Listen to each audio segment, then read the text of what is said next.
And out of the corner. no, don't. Just checking. Yeah. Okay. Good. You know, we've actually started these things before sometimes, and then they've We're actually we're not 10 minutes into actually, the episode, and it's like and then they've made us do it finally again. So comes this out. time we're kind of like started on dead time silence. this time. Yeah. Okay. Hi. Welcome. It's a record. Hi. Welcome to Kitchen Chat. I'm Sandra Oldfield, and I'm here with our winemaker, Andrew Windsor. Andrew Windsor. And this is our 692nd version of Kitchen Chat. I think it's our 692nd take. Oh yeah, because we We've been started working around on 4 that. o'clock We're tonight. working on this for a while, That's so right. it's going to be a good one. Yeah. Hang in there. So we're going to give you some time to get on and adjust your sound and that. Tonight we're going to be talking about new releases, especially for those of you who might be club members. So before we get started, I just want to introduce a couple of the people that are in the room. So we have Terry Mirestone here tonight, who runs our wine club and all of our direct-to-consumer. And we also have Kate Collins, who was on the webinar last time about social media. She's actually doing a cross training tonight. We'll talk about that in a second. That's right. It sounds And dangerous. if anything goes wrong, we get to blame Kate. So That's right. That's why she's actually. So yeah, Kate is cross training. We have a cross training program at Tinherm where different people get to learn different jobs. And so if anything goes wrong tonight with the audio or the video, you can blame Kate for that. Or So- the wines. I blame other people if the wines go wrong. And we've already been told to talk slower, so we're going to talk slower. Okay. So welcome. Tonight we're going to be talking about new releases, especially new releases that club members may have just received in their most recent case. And we're just going to get right into it right away because we have 6 wines to cover tonight. And a little bit. One more quick thing before we get started. If you guys have a question, just type it in at any time. You don't have to wait. And when there's a lull or that, Kate will read the question out to us and we'll hopefully be able to give you an intelligent answer. Yep. All right. Sounds good. That's the hope. So for the first wine, you might not be able to see it, but I'll just hold the bottle up, is our 2015 Two Bench White, which is our premium white blend. And yeah, so go ahead and talk a little bit about how we made this wine. Certainly, the most important thing I think for our club members to understand is how much different the 15 vintage is than almost every other vintage. It's one of the hottest vintages on record in the Okanagan, and so this wine definitely shows the sunshine and the heat. It's a pretty rich style, and as a consequence, we actually were able to get much more Viognier into this blend, which definitely likes the warmer weather. So the composition is roughly 30-30-30 Sauvignon Blanc, Chardonnay, and Viognier. And then we also have some Semillon and some Muscat in there. This is actually, I think, also the lowest amount of Semillon That's this right. blend has seen since We made it. it Yeah. started coming out, and that's more based on just our vineyard performance. And as we've said many times when we talk about this wine, 4 of the 5 varieties for this wine are grown just for this blend itself. So the composition changes every year, and Right. certainly vintage fluctuation has an important role to play in that. So Yeah, this one has a great amount of Viognier, which for me is coming out really strong tonight. Yeah. And you know, to be honest, I mean, Semillon is a pretty interesting grape in a sense, but I'd say out of even all those 5 varieties, it might be in the Okanagan, at least where we are growing it, it's possibly it's one of the lower character grapes out of those 5 grapes. I think Would it you all say that or depends not? on, I think it just depends on the vintage. I think in the 14, the Semillon was a beautiful component of it. And you know, with these wines, they definitely evolve really, really interestingly for me. I mean, it's one of the beautiful things about white blend, especially one like this that has, so, you know, these are all more or less standalone wine varieties. You would think if you put them all into one wine, they kind of clash and it would just become a sort of anonymous white blend, but the thing that I love the most about this wine is that you can identify every single variety in them. Anyone that knows what Sauvignon Blanc smells like, all you have to do is raise a glass to your nose, and you can pull out some Sauvignon Blanc. In the 15 vintage, where the Sauvignon Blanc is significantly riper than, say, in the 14, it looks more like tropical fruit than grassy components. But that's one of the things that I love about the wine. And so knowing that we had really pretty ripe fruit to deal with in the cellar and in the winery, this wine, in the 14, we transitioned to barrel fermenting the Sauvignon Blanc, which was new for the 2 bench white at that point. And then in the 15, again, with the Viognier being as ripe as it was, we also barrel fermented that component as well. So that's new to the blend as well. So that might be like maybe a third or a little bit more than a third of the. It wasn't 100% of the variety of the Sauvignon Blanc and the Viognier that was barrel fermented. All in all, it's still only around 20% of the overall blend that goes into barrel. And again, it's as the 14, it's 100% French oak. We did have some larger format French oak this year. So like 400 liters so instead 400 of and 225. It's good. And again, the native ferments, which both the Viognier and the Sauvignon Blanc were in 2015, were much quicker than they were in 2014 too. So the amount of time in barrel is actually less than in 2014. Yeah. So, I mean, before we move on to the Chardonnay, which we're going to do, why don't you talk a little bit about how you do a native ferment and what that means? It's pretty easy. We squeeze the grapes in the press and the juice comes out, and we put it in a barrel, and then we leave it alone. And then you walk away. So they're missing the step of adding the yeast, right? Yeah. Which is a leap of faith a bit. Yeah, there's more risk involved, absolutely. But again, it's it's my job to make sure that the risks are mitigated, so that if things don't look like they're working out as they should, then I can interfere. You can step in and instead of adding it at the beginning, you can add it half.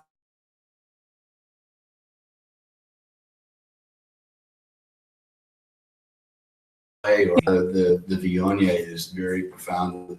It's very apricot driven and tons of stone fruit. The barrel's spice is there, but I think really it's the fruit that highlights. Yeah, and I don't get an awful lot of barrels, so it's really well integrated. We're getting a question from Carol, and I think a lot of people want to know this. Hi, Carol. Hi, Carol. Hi, Carol. and she actually said drink now. So I don't know if she means should we drink the 2 bench white now, or she's at home drinking, should I go now? Yeah, the answer is drink now. Drink now. Always drink. Actually, I think, we just did a bunch of wines, although most of them were older. We tasted our library, so that might come out a little bit tonight. But the 2 bench white, I think you should be able to hang on to it for 2 or 3 years at least. Yeah. Although in the early year, the first year that it's released, like now, I think it's going to be much more driven by the Viognier. You're going to get a lot more of that luscious tropical fruits, whereas as it ages, you may find that some of the more citrusy fruits are coming out in it, possibly. Definitely. I mean, if you've been to the winery, like many of our club members have already, and this wine's been released, I believe, since the late summer. I'm not sure what month it is now. Yeah, it's November. We're in November now. And so it's actually, to me, just starting to really show well now. I think it's had just enough time. We bottled it in May, so it's really starting to come around now. So I think I would be drinking this pretty regularly between now and Christmas with ease. But if you like older wines, then it can certainly go 3 to 5 years, no problem.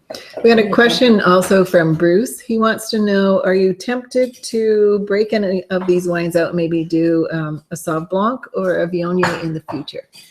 Well, we haven't decided to do that, and the answer would be, if we were to do that, I would prefer that there's something else we're not making. Yeah. Because just constantly adding more wines to what we do here gets us further and further away from where we want to be headed.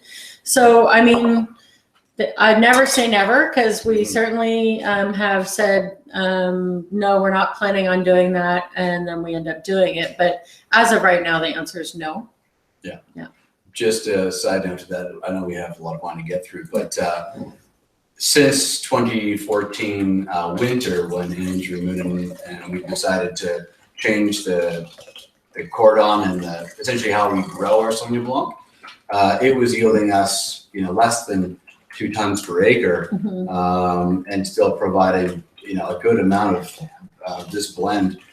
We've now got that up to more standard Sauvignon Blanc yields, where it's 4.5 tons per acre. Yeah. So it's now becoming the major, like for the 2016 vintage, which some of it's still fermenting, but it could become the dominant variety of this wine. And so that's going to be something that we, it's always an ongoing science and always an ongoing experiment. That's right. And this is something that we have to deal with. So, and we're like 12 years into making this wine now, and you could almost look at the back label compositions and see the transition of the winemaking, the vineyard. This was the year that, we stopped using Gewurz and we started, it's really tells a story on this wine. But yeah, I think you're right. We always kind of thought it was going to be dominated by this. I thought the Sauv Blanc and the Chard, and it's possible that it might just be by the Sauv Blanc in the future. Yeah. So we actually have a Chardonnay. Stay tuned. We actually have a Chardonnay in our glass right now. So Nice. So this is the 2015 Chardonnay, which is our varietal Chardonnay. We also make an Oldfield series Chardonnay, which we're not tasting today. My understanding is we are pretty well sold out of that one. So, but we now are able to put in the fall shipment a couple white wines, and this is the other one. And it's mainly, again, because Andrew has really changed for the better the winemaking style on this one. It gets a lot longer aging time, and now it's no longer a wine that gets released at the start of the summer. It's more of a fall release now. Yeah. So why don't you, do we have any questions before we go into the Chard? Sometimes any just in that are sitting there? If not, then we're good. Okay. So go ahead and. Yeah, I guess the most important thing about this wine now is that, as you mentioned, we do 2 Chardonnay. We do specific one, but is predominantly all black sage bench Chardonnay fruit. So, and so again, the 2015 vintage is kind of coming through in this wine. There's a lot of power and sunshine and richness and fruit to this wine. So I've had some people wondering why it's so much different than the 2014, and I mean, the wine is actually made almost identically the same. It's just people, I guess, are not expecting to see that much diversity just from vintage alone, and that's kind of that's one. I don't think it's wildly different. No, I don't think so either. I think there's definitely a bit more texture to it right now. Yeah. But I think it looks better younger than the 14 does, and in fact, I actually prefer this one. This is such a great winter wine. I mean, there's just I can you got the squash soups and all the stews and comfort food and fondues and you name it. Cold and nights. It just goes, it's such a great wine with it. I know a lot of people tend to gravitate towards reds in the winter, which is fair enough. But I think this wine, if you haven't drank it all yet out of your case, I'd say this would be a good wine to open up this And we do winter. have a question about what would you say are the major differences between the Oldfield series Chard and the varietal Chardonnay, and why did you feel you wanted to go longer in oak, and what difference does that make? So the first question, the Oldfield series and the varietal series. So the Oldfield series is 100% from the Golden Mile bench. So if you've been to Tinhorn Creek, it's the vineyard block. We're like actually looking right at it behind this camera now. So it's this very small select block of Chardonnay that when I started here in 2014, it was already, to me, standing out. And if you probably heard the story of how we made that one, but it was a specific wine that I knew Sandra had been working on trying to get the Golden Mile bench sub-G I made. And the two things kind of just came together, even though it wasn't approved yet. That's right. That one I knew was special, so we made it. And it continues to be special today. I mean, the 2015 Oldfield series is still in barrel, and it looks dynamite. And I'm really excited. So it gets, for example, the difference in time in oak would be what between the two? Well, this one is generally just barrel fermented in oak, about 50%, whereas the Oldfield series is 100% barrel fermented in New French oak Right. only. And so the 15 varietal series is a blend of French and American oak. Right. About 50% of that is new, and then 50% of that is second fill. And then the other 50% of the overall blend is actually stainless steel fermented with And selected doesn't yeast. see oak, So right? there's no oaks, there's no mallow. Right. And so again, it kind of more or less depends on how long these native ferments take. And as I mentioned before, at 14, the native ferments were going until May of the following year, so September through till May.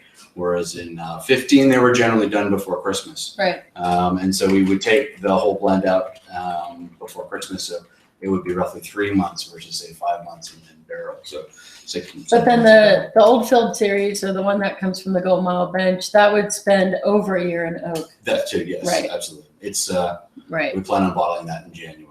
So it gets a little bit more like a red program here. It gets almost 16 to 18 months in oak. Yep. Whereas this one overall would see about 9 months, 8-9 months. the Again, part that's in yeah. oak. Again, it's hard to. Usually only leave them in oak until they're done fermenting, and that's at 100% of the yeast that are doing the work. And Yeah. so, without getting too nerdy, there's some other things that we measure in the winery that nitrogen and nutrients that are naturally a part of every vintage. Some years they were high, and so the natural nutrients found in the wines in 2015 were off the charts high. Okay, Whereas yeah. 14 they were quite low. 16 It's okay. again, The quite low. ferments took So longer. the ferments take much longer. Right. Yeah. Right. One more oak question came in, and that is experimenting with different barrels. You use French oak, American oak, Hungarian. Hungarian, Yeah. Yep. We use them all. Oh, you do? Well, for Chardonnay, we generally don't use Hungarian. I think we may have just trialed some second fills or second use. Mhm. No, that doesn't make sense actually. So it's No, I like don't the think we have. second. That would be Yeah. the second year that you use the barrel. No, I don't think we have actually used any Hungarian. I'm going to retract that statement. But what we have started using is these larger format barrels,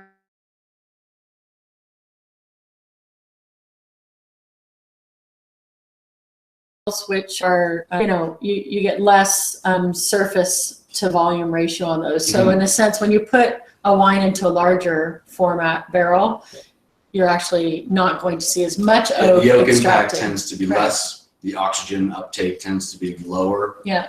The thing that I noticed though using by not adding yeast and by working with a lot of natural ferments, less again, is the Yeah, Ken's and is that they tend to be more happy. The ferments tend to go more smoothly when they're in larger format. I'm not sure.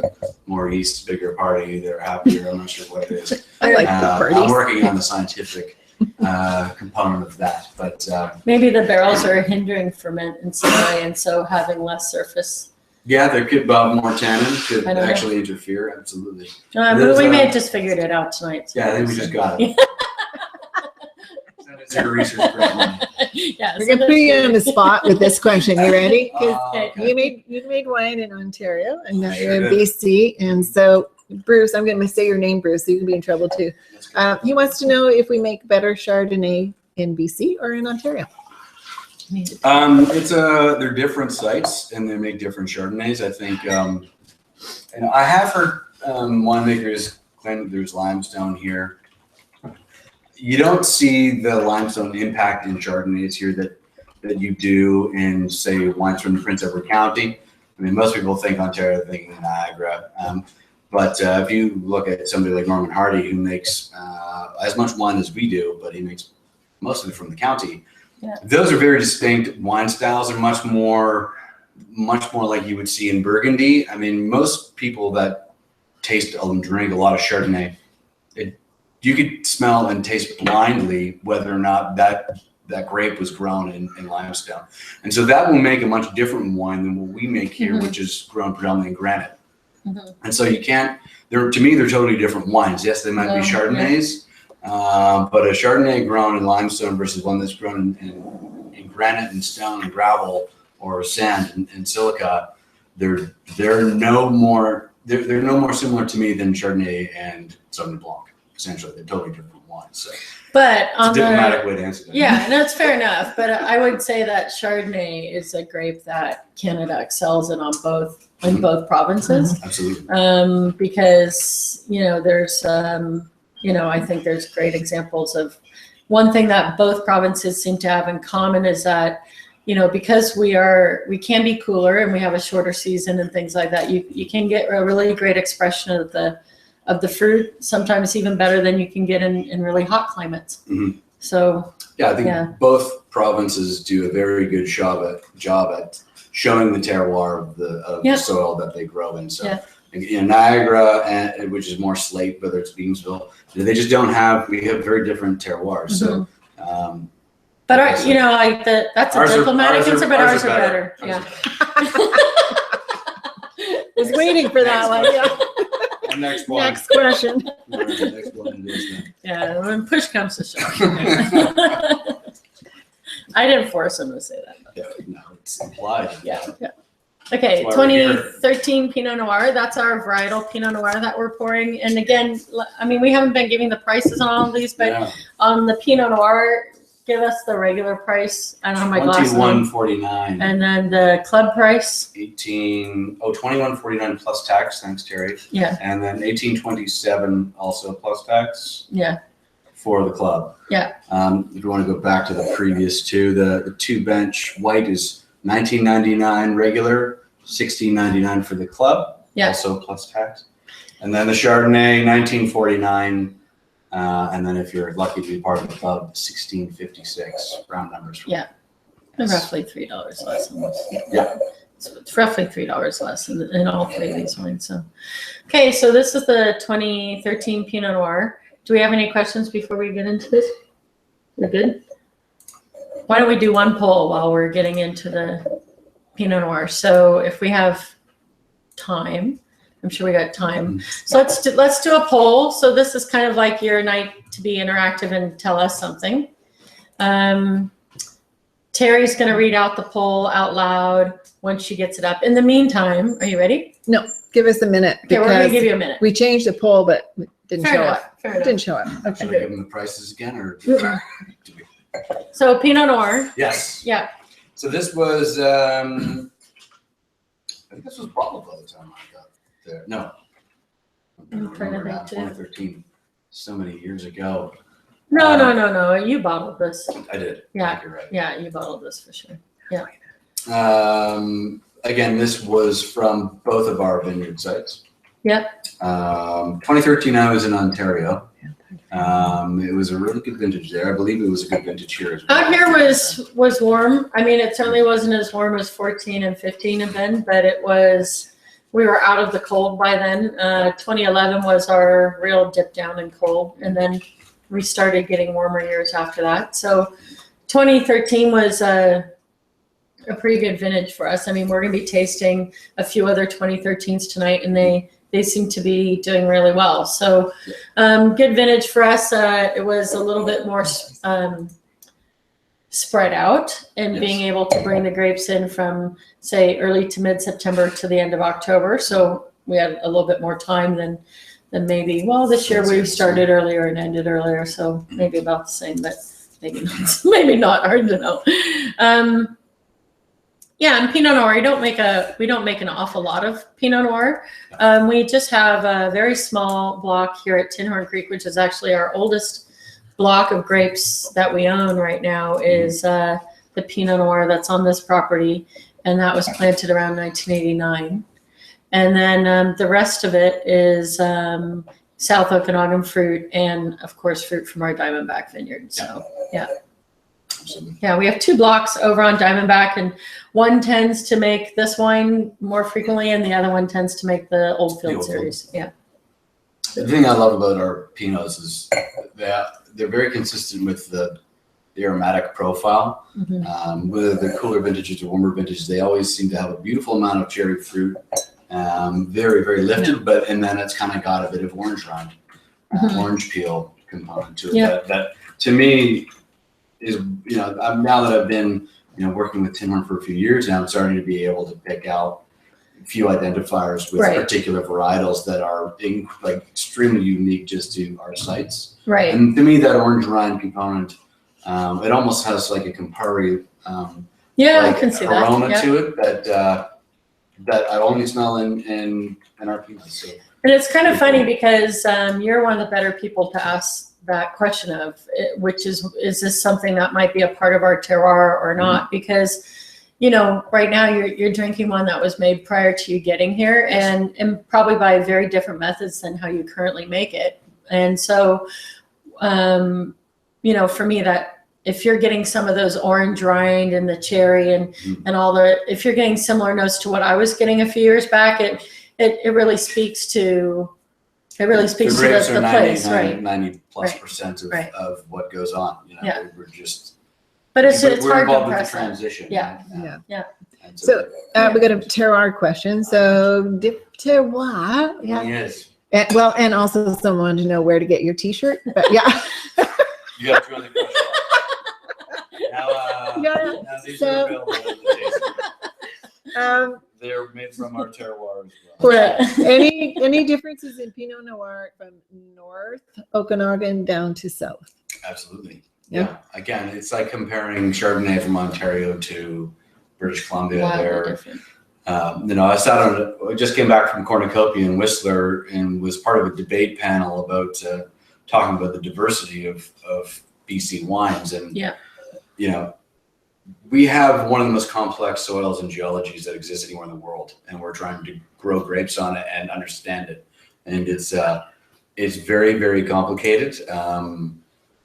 And you know, I think you realize all you have to do is come down here and take a look at what the environment looks like in Oliver and compare it to what the environment looks like in Kelowna. And that right there should tell you that there's some major differences. Yeah. You know, the tree line here doesn't start till way up because it's mostly scrub, versus, you know, Kelowna is right down in the valley. So you're going to get significantly different flavors. And in some, you know, it depends on the style that you like as well. You know, we are in certainly what would be considered a warmer site in the Okanagan for Pinot Noir, but it's still Canada. I mean, we had a frost on the 12th of October, so it's not it's not blazing hot here every year. And I think our Pinots are as good as anybody's further north, and they're certainly as unique. So. But definitely, if you were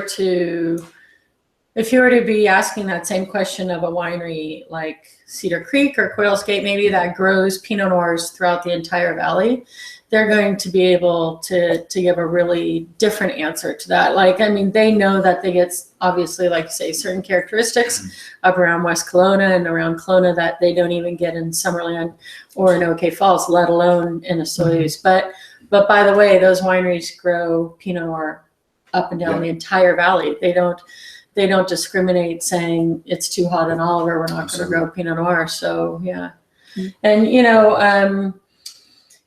I think the Pinot Noir, we used to make quite a bit more of it here. And I'm really glad that, like, the amount that we make here seems right. And you're able to do a bunch of smaller lot Pinot Noir, whole cluster, punching down the whole deal. Well, the nice thing the is royal that treatment. it's coming yeah. in generally a month before the rest of our reds are. So you have So lots it's- of time. So it's not, it's not never, rushed, yeah.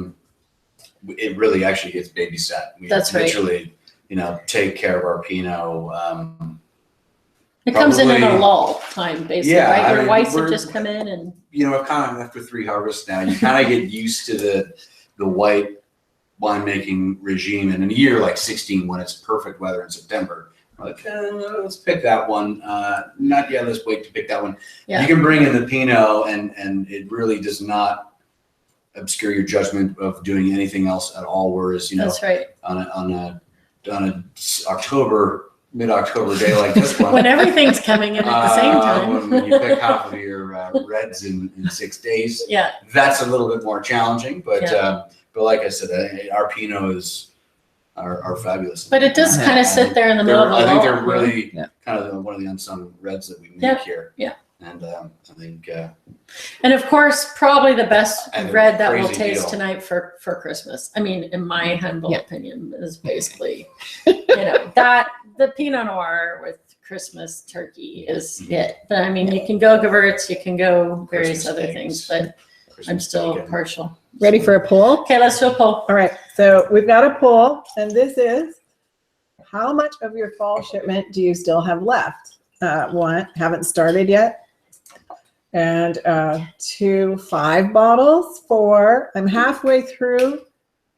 Time to reorder. What shipment? We always like to know, if anyone Yes. wants to know what that is. And if you're not a club member, you didn't get a shipment, sign me up. Mhm. Yeah, fair enough. We'll give people Yeah, feedback. because when to do did that they one. get their shipment? Like September?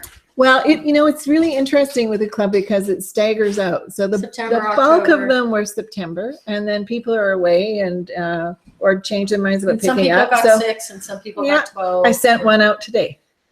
Yeah. Yeah, okay. so So that person's might be gone already. It's probably my mother.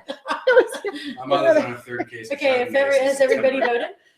we have a good percentage. It's kind of cute. We've got 20% haven't even started their case yet. Like that's Okay. discipline. I No don't know. kidding. Yeah. That's good. We have 20%, or is that, no, 30% are halfway through. And Okay. then we have 36% time to reorder. So, Wow. which, we can help them with that. Yeah. Yeah, I mean, Yeah. most These are wine all is full case drunk. shipments, or? No, Yeah. they were half 6, or well, that's, yeah. 6 to 12. yeah. Some people like to take advantage of shipping and they go 12. Yeah. But I'm sure people aren't like, it's not like necessarily the only wine they're drinking either. Maybe, whatever. Yeah. They're lost. Okay, so that's good to know. So maybe what we should be doing is more frequent shipments. So we'll have to see how that goes. Your workload just doubled. I have trouble breathing. Yeah, no kidding. All right. Okay, so we're gonna try some Cabernet Franc, and lately we've been doing some tastings. I don't know what happened recently at Cornucopia, but the couple that I did recently out in the Lower Mainland, we have not been bringing the Cabernet Franc out, and we've been really getting some flack for that. It is Yeah. still the wine when we don't bring it to pour, where people say, Where's our? "Where's the Cab Franc?" And Yeah. so I think we're gonna have to start. It's kind of that one with Always the Gewurz bring it. community. You kind of always got to have one in your pocket because you always get asked, certainly for those. And we just did a Crush Club event in Vancouver, and we Yeah. didn't have Cab Franc, and it was made. It was mayhem. Like people were like, "Where's the Cab Franc?" Very quiet. So this is actually the only wine we're tasting tonight that's from the 2014 vintage, Mhm. because the whites were from the 15, and the rest are from the 2013. So this would be the first vintage that Andrew is here for, and also quite a seriously hot vintage. And Very hot basically, year. September yeah. was hot. October was pretty perfect. Actually. But oddly enough, Cab Franc doesn't really like heat. So anything over 35C, Cab Franc tends to Shut down. shut down a bit. And so what we always look for in the Cab Franc is not so much how hot it is, but we look for how soon are the nights turning cool. And once that starts happening, it slows the Cab Franc down enough where the flavors start to catch up to the sugars. Yeah. And by the time you bring it in, you're bringing in a wine that's like this, which has, no bell pepper, no green taste to it at all, no unripe notes. And it's just, it's just an amazing wine. This 2014, There's quite a lot of work It's in the vineyard. really, to really help with great. That too. of course, I mean, it's, the other Andrew's not here tonight, but I mean, he loves this grape, and this is a great grape to grow in the South Okanagan, as long as you manage the crop right, manage, leaf pulling right, and then you manage your water right. And he's been here now for us 8 years, so Yeah. he kind of knows. I mean, That, yeah. we're fortunate. We have amazing vineyard sites. It is a challenging variety to grow, Yeah, but it's also really, really super rewarding. It really responds well to you taking care of it properly. true enough. And so I think that's really what you see from our Cab Francs. Yeah. They're, they're very well made. They're not overly, we're not trying to overly complicate them. We're not smashing them with too much new oak, or we're not leaving them out there to be excessively extracted and overripe and hot and too free. There's always a beautiful brightness and freshness to That's this. right. And I really like it has like a beautiful floral component to it. And we're And not this is blending just anything released. else in it, right? Which Yeah. is the other thing. Like when you get Cabernet Francs from California quite often, or around Napa or in Walla Walla. I mean, you're going down there this weekend. You'll taste some Cab Francs, but always ask, because they always tend to have blends. Cab. And again, there's nothing wrong with that. It makes a great wine. But there's just something that's, I think, so nice about a pure Cab Franc when it expresses itself fully to the grape, right? Mhm. So, and this one is spectacular. I love this wine. We're getting a little vote from Carol too. She said she's sipping along with you. Is she and on this she's one? Thinks, yeah, she agrees. Yummy and loves the earthiness that she's getting. It's too. always had, Yeah. and, initially when I first started making wine here many years ago and was unfamiliar with the Cabernet Franc grape 20 years ago, and I was getting that earthiness, I was concerned. Mhm. It was like, was that from the barrel? Is that something we did in the cellar? But now I just know it's the grape Diamondback- itself. It's So Diamondback fruit. That's right. Black That's Sage right. Bench. It's Yeah. Yeah. very distinct. People always talk about what variety is something the Okanagan does really well, what's going to be our signature. And I think people were hanging hope, on Pinot Noir, but I hear a lot of rumblings about Cabernet Franc because we do it differently. I know Andrew just had the talk about this in Yeah. Cornucopia where they were debating just that. And I started thinking about that today. And I started thinking about, if we had to pick one, Mhm. it would probably be about 3. Yeah. And so I think of it like a bookend. If I had to pick what I think the North does by far the best, personally for me, Is the opposite. it's Riesling. Yeah. And I think the Rieslings from the north, and even the Smilkameen, which is in the south, but fair Mhm. enough. But I mean, Riesling is just done really well in BC. But I also think that we could hang our hat on Cab Franc, but not necessarily in the north. Like you Yeah. want to be more in the south, right? Yeah, no, absolutely. And so during the debate part of the summit, on the other team was Dave from Tantalus. So he Right. was not vouching for Cab Franc. I can tell you that much. Which is Right. fair. But you may end up becoming known as a wine region that, if you become known as a wine region that can do Riesling and Cab Franc, that tells you the bookends Mhm. of what that wine region's able to do, which is pretty well everything in between. Yeah. Yeah. No, So there haven't been too many varietals that you have not seen two wineries be able to do really, really well. yeah, true enough. And so, and that's kind of, the whole point of that debate was whether or not we try and focus or do we diversify.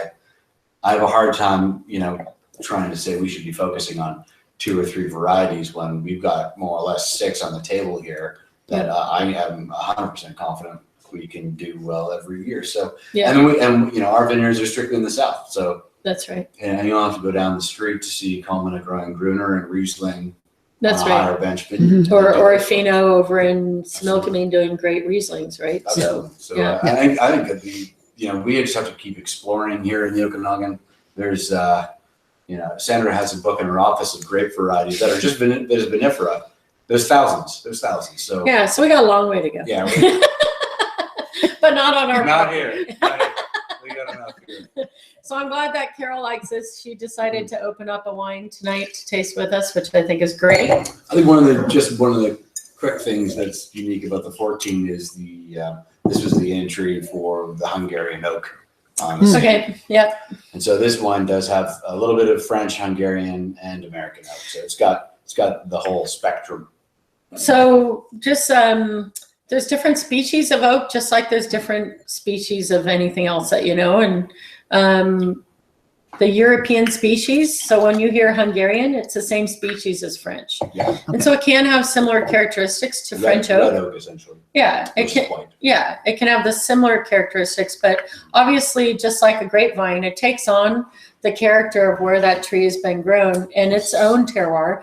And then, of course, they have their own way of coopering and making those barrels as well. So I'd say if you had to look at a Hungarian barrel, it's probably closer to a French barrel, of Absolutely. course, than an American. But in price-wise, it sits somewhere in between the two, Absolutely. right? And Almost right in one the of the middle. reasons why, there you were trialing them, or I'm here when I got here. Yeah. for the 14 vintage. But one of the things that I wanted to be able to do with Hungarian oak is allow me to learn the vineyard sites and break the blocks down, because as you know, our Oldfield series, our strictly reserve wines are made only with French oak. Right. And so, after we're pressed off our red grapes and we make a wine and it goes into barrel, at that point, if I put it into an American barrel, it could never make it to the reserve That's right. grade generally. So That's right. a Hungarian barrel now allows us for that flexibility, because it definitely does taste. It's still European. It oak. tastes Yeah. more American oak, whereas it tastes wildly different. Yeah. The Hungarian oak allows us to move it into the reserve or bring Or it back down to into the the varietal. bridal program. Yeah. Either way, it's good. Yeah, we do have a quick question from Ken and Jane, just again on the oak and comparing Oldfield Series Cab Franc, probably the 13, because that's what's out, to this 14 Cabernet Franc. Or actually, fair enough, because that's what they have in their bottle, but in their cellar. But we have a 14 Oldfield Series Cab Franc that you can also compare. They can't because they don't have it yet. But I know that you're probably looking for power.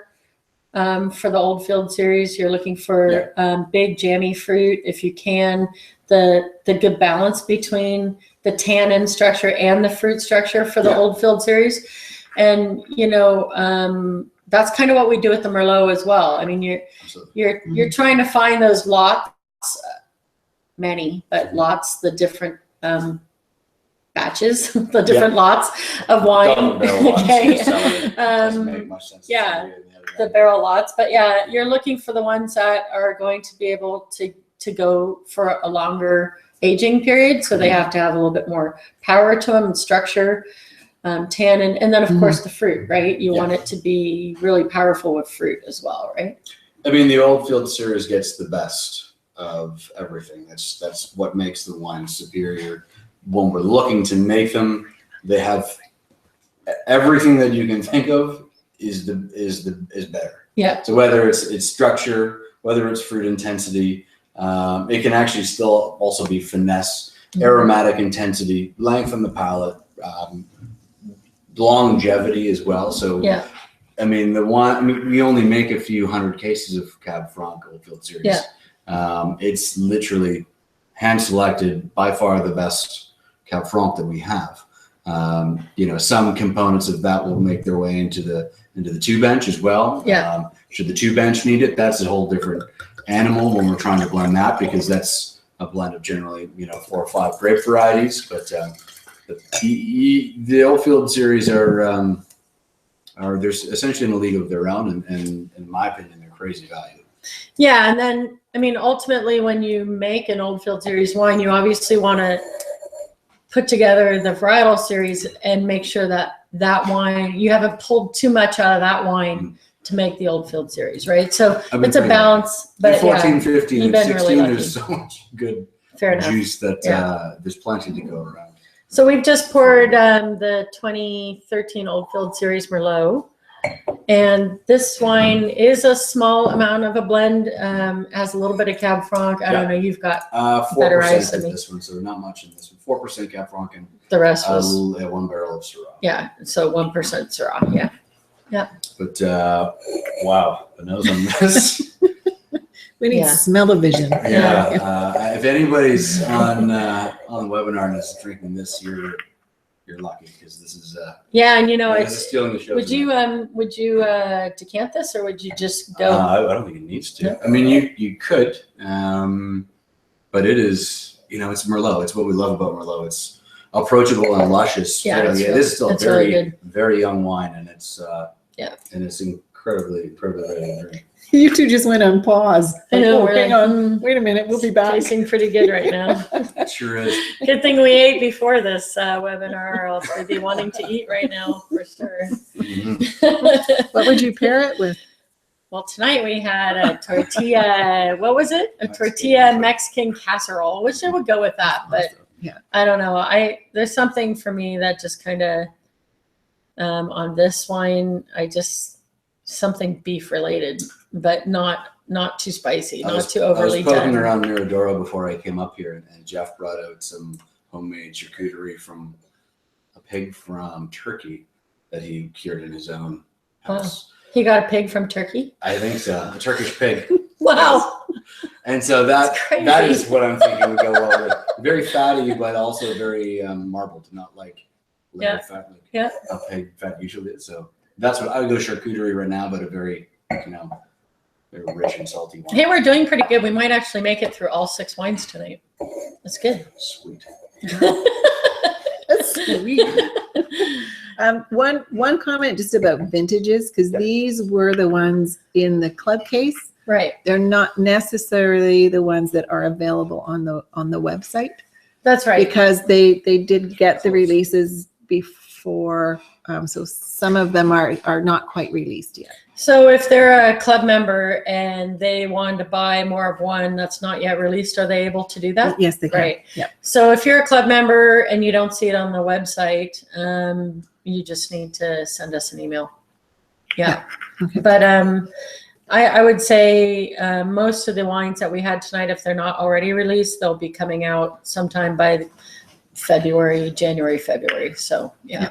We are getting some cellaring questions. So one was they've noticed that Interesting. since you took over writing the cellaring notes, that we're getting a little extra time on this. You've the expanded. celery potential. Yeah. And Sure. also kind of related to that is, why do we leave in bottles so long before we do release? Okay. So first of all, We the could go through the library tasting. yeah, I Just mean, to- why to- would you put more cellaring time? As the answer is, as you've been around longer, you get to know your wines and how they age more. I mean, when we were only around for 2 years, how could we tell people our wines would age for 10? Yeah. And so now that we've been around 22 years, You can put 22 on your. yeah, put you can 22 on you can your start bottle. dealing with that. So, we just did a big tasting, a 3-day tasting of I think there was probably 60. Let's say there was 60 wines a day. Yeah. So we probably tasted about 180 wines, Mhm. and It was fun. we tasted everything from 2007 older. So everything from 2000 to 2016 we didn't even taste. Yeah. And we still tasted 180 Yeah, so wines. 9 vintages, we just assumed, well, we didn't we assume. were assuming they would we be didn't okay. have time to drink Fair enough. 60 a day. And this, by the way, was like, we were starting at 8:30 in the morning down at our warehouse where our library's at. And we were shocked by some of what we tasted. So I will my impressions overall, he has different ones, but we were shocked at the Gewürz. That, I have to say right now, was crazy. We were expecting Gewürz to be dead, dead and gone.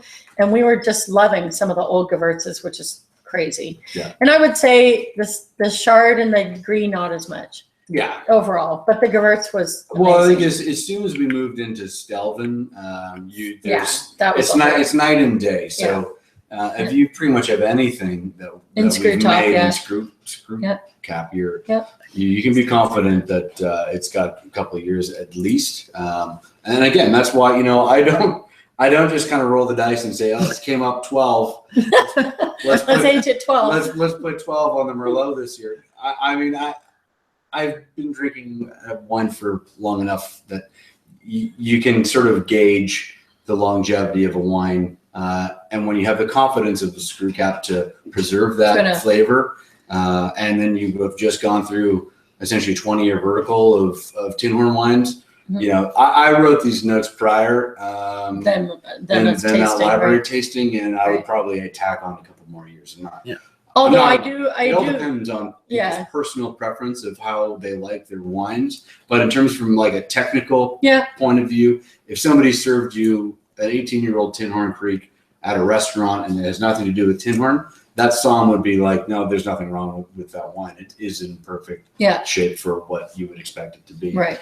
And so it's awesome. So were you putting on these notes? Because again, I'm on my glasses tonight. Mhm. What? How many years? 10, 12? Well, Is that let's what you were look putting on some of at, these? Like maybe this Merlot. Osme that we're tasting now, 10 to 15 years. Okay. So that's from the vintage, right? So that's from the 2013, Right. not the day that you bought it, which could be 7 years. And back. for those of you who like to age, but you don't necessarily want to go that long, my rule of thumb, but it was fair enough. It was when we had corks. So, Mhm. and it was when we were bridging that gap between Courts and Stelvin was like 7. Like it was a sweet spot for me. Like I think our wines can go longer, 12, 15, but I was finding a sweet spot around that middle range, somewhere between like older than 5, younger than 10, somewhere in that 7 range. And that to me was a peak, but it doesn't mean that the peak immediately slides off. Sometimes it holds for quite a few years and then starts sliding off.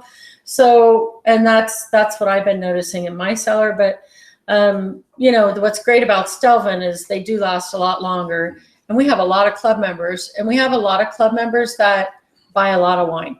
And so they do drink a lot of wine, but they also hang on to a lot of wine, and they feed us back a tremendous amount of information. And, you know, I constantly, I'd say at least 4 or 5 times a month, I'm getting an email from somebody saying, I just opened a fill in the blank. And it was, Done. I got one last night, by the way. So, yeah. So- So just to, Oh, sorry. One question on the library wines. Yes. Were aside from the Gewurz, where you said, "Wow, it really knocked your socks off." It was. Was It's there crazy. one other one in case someone has it in their cellar that you Well, went, "This is Syrah. Syrah. The straws were good. The ice wines, Ice like we're wines not are even crazy. making them anymore, but if you still have them, Really? they held great. And then of course on the reds, I mean, we were just happy with most of the Merlot. We didn't have many issues with the reds. No. I'd say some of the Noirs, I don't remember. The Noirs were okay, but the Merlots for sure. The Cab Francs aged really well. Cab Merlot blends, they're all solid. They're But all let's solid. face it, we didn't taste many like 2-bench reds because we were tasting from like 07 earlier, and I think we started making that wine in 07. Yeah. Right. Fair enough. So So just 2 quick points before we move, because I don't think we answered one of the questions. yeah, which what was the second why question? do we have the longer aging for the old in food bottles?" series? Right. Yeah. The first point that I wanted to make is that people like these are Bordeaux varieties, and if you go hang out in the old country where Kate's from, they don't even look at Bordeaux until it's 10 years old. So That's right. you know, we're putting on your aging potential 10 to 15 years. These wines will age as well as most of those, and they don't even start looking at them. They also have the benefit of not having having stores where you can actually go and buy 10-year-old wine. wines. Right. Unfortunately, our culture, it's almost always current release and immediate release. So, you know, Yeah. a lot of that onus is put on the consumer to do the aging. And That's that's right. kind of where I wanted to segue into the Oldfield series. Is we do a lot Of the aging of for that them. for Yeah. you. You know, we do generally a year and a half in barrel, and then at least a year and a half in bottle, Mm-hmm. which, you know, for these wines would probably be the minimum that you'd want on them before you start cracking them open. And historically, that was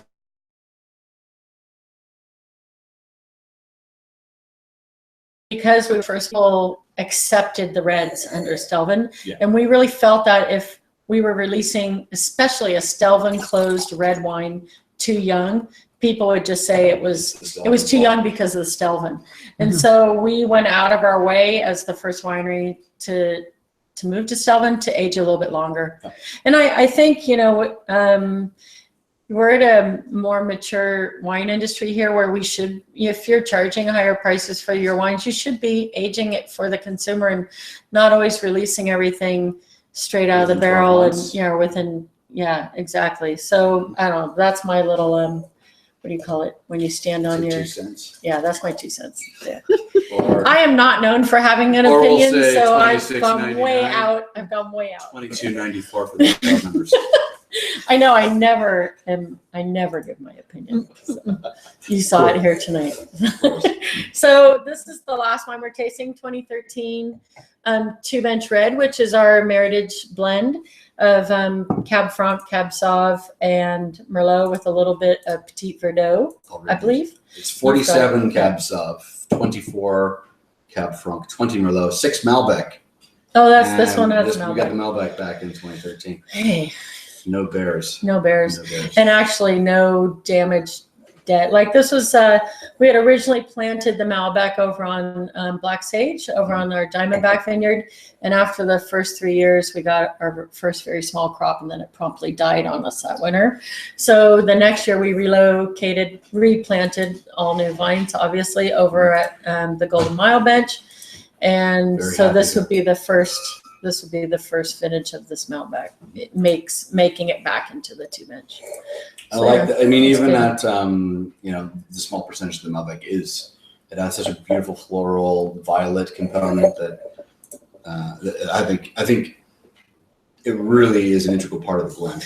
Yeah, so in future vintages, where the 14, the 15, the one we just went through, you probably don't know this one yet, but 14 and the 15, how is the Petit Verdot and the Malbec as a overall percentage of the total blend? Roughly the same as this, I think. I Like think it under was 10%? generally under 10. Yeah, I believe in 2014 we were able to get it, I want to say up to 9. Of the Malbec. Yeah. Yeah. And then roughly the same in so far this year. But Yeah. again, this wine depends on a lot of other factors. Right. It's really, when we start blending all of our reds, which is essentially going to start now, I'll start blending the 2015 reds once we've put all the 2016 reds to barrel. This is the wine that we start with. Right. So this is the pinnacle, and then we kind of trickle down from That's right. there. And Yep. so Yeah, you put together the best blend you can first, and then you work down from there. Right. that's the fun part. Yeah. After a hard working vintage, you get to go and taste many batches of cabs and lows and stuff. It's good. Just a word on the 2016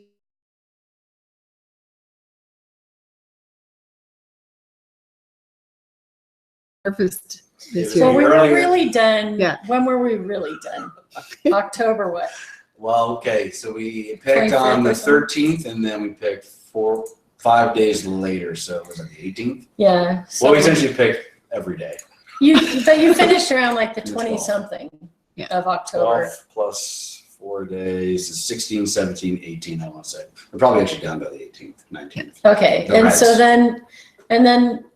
then we had something special hanging that we're not even going to tell you about. And we Secret. hung that out till yesterday. But technically we finished yesterday, but I'd say the bulk of everything was in by the 18th, 19th of October. Right. Sounds good. Don't ask, you can't get it out of me. Not even when I'm drunk. And everyone wants to know how it's looking. Amazing. Yeah, Yeah. no, 16 quality is really good. I mean, it was always going to be good. As soon as we got through our early spring, That's right. we had the best head start Ever. Mhm. And so it was just a matter of how good could it get. Yeah. Once we kind of got to July, if anyone lives on the West Coast would realize July was not the warmest. So that actually probably helped out a lot. It slowed us down a bit. If it was as hot in July this year as it was last year, we probably would have been done harvest by September. No kidding. So Yeah.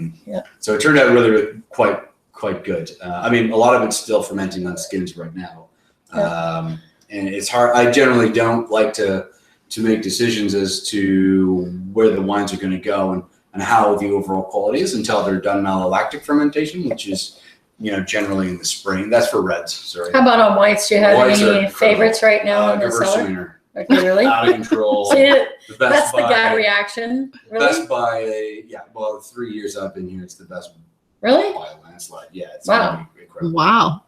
So Really you excited. better buy the Gewürz now because I'm pretty certain Price that might means go I'm up. raising the Yeah. price on the Gewürz. Carol always wants to know which one should I be looking for next year? That's it. Okay. I mean, I've just always been astounded by how good the Gewürztraminer is. I know it's crazy. Every year I'm like, it's good, and then every year it keeps getting better, and it's hard to believe that it actually can keep getting better, but it does. From a place that they said we really shouldn't be growing Gewürz because we were too far south, right? Too hot. One of the quirky things of the vintage was that it was probably a bit more humid and moist than other vintages, and probably your typical vintage. But that actually led to a small amount of botrytis in the Gewürztraminer. So botrytis is a type of mold that's common in Alsace and in areas where they do lots of dessert wines. It really kind of concentrates the flavors quite a lot and gives it a very unique flavor profile. And we just started to see hints of it as we were harvesting it.